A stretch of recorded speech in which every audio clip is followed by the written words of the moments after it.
Hi, welcome to my channel. For those of you who are new to my channel, my name is Coach Connie Samarine. I answer questions based on my own personal experience and what I have learned in working with others. I make videos with responses. So recently I have been asked, how do you choose the right people to be in your life? I decided to approach the task of choosing people for business, like new hires, and also I'm going to address how to choose partners. Okay, they are similar, however you will be looking for a different set of personality traits and characteristics for each. Okay, so let's first go over the different traits you want to look for when hiring. So when you are hiring for a specific position, you want to make sure that person's skills match the job requirements. Okay, you also want to look for someone who differentiates themselves from their peers, someone who shows extra, someone who is personable. You want to look for someone who is proactive, who has an attitude that they can do the job, who is confident in their skills, not necessarily overly confident to the point of not being able to deliver what they are promising as a potential employee, but someone who is confident in the terminology and the processes that are included in that job. Okay, and if you are open to someone who is teachable, you want to look for characteristics that this person is a teachable person. That way, you know, training will be a lot easier because they're more receptive to learning new information.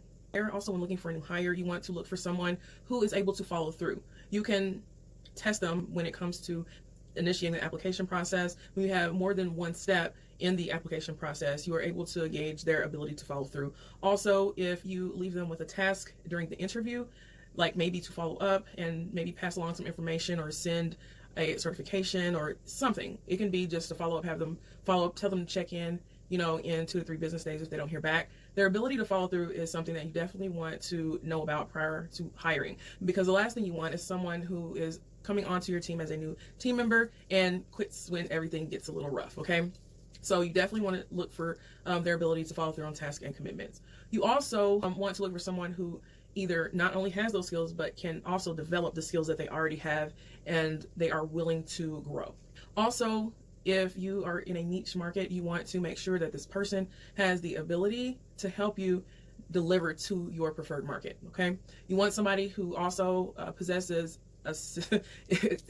common sense and good critical judgment. Good critical judgment is the ability to make a decision in a short amount of time and having thought about as many possible outcomes prior to delivering their answer or their solution. Okay, that also goes hand in hand with someone who has that ability to understand situations and boundaries and understands cultural norms. Having someone on your team that can understand boundaries and cultural norms is something that is also very important. A person who is committed to continuous improvement, that is a good trait to look for. Someone who is able to accept feedback and who is also able to self-identify areas of potential improvement. So you want to be careful of people who are self-sacrificers.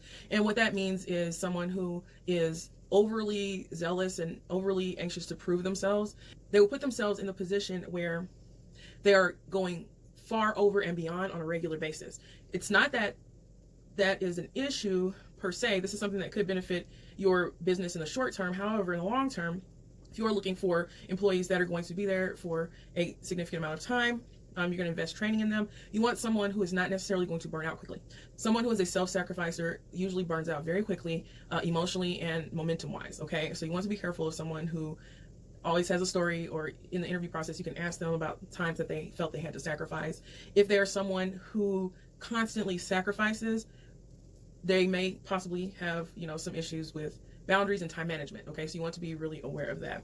They will also start to feel as if they are owed something, and they will do more for a perceived reward that has not been formally established. Okay, so then you run into issues with loyalty with people like that. So hopefully this this portion of this chat helps you as it pertains to selecting people for hiring. Okay, if you have anything to add, if you have any further questions, please put those down in the chat, and hopefully something that I've shared can assist you as you look forward to making new hires. If you're a small business, first-time business owner, and you're hiring your first few employees or first employee, these are some things that may be very helpful for you. Please like, please share, and please subscribe. Okay, thanks, take care, and good luck on your new hire. Bye.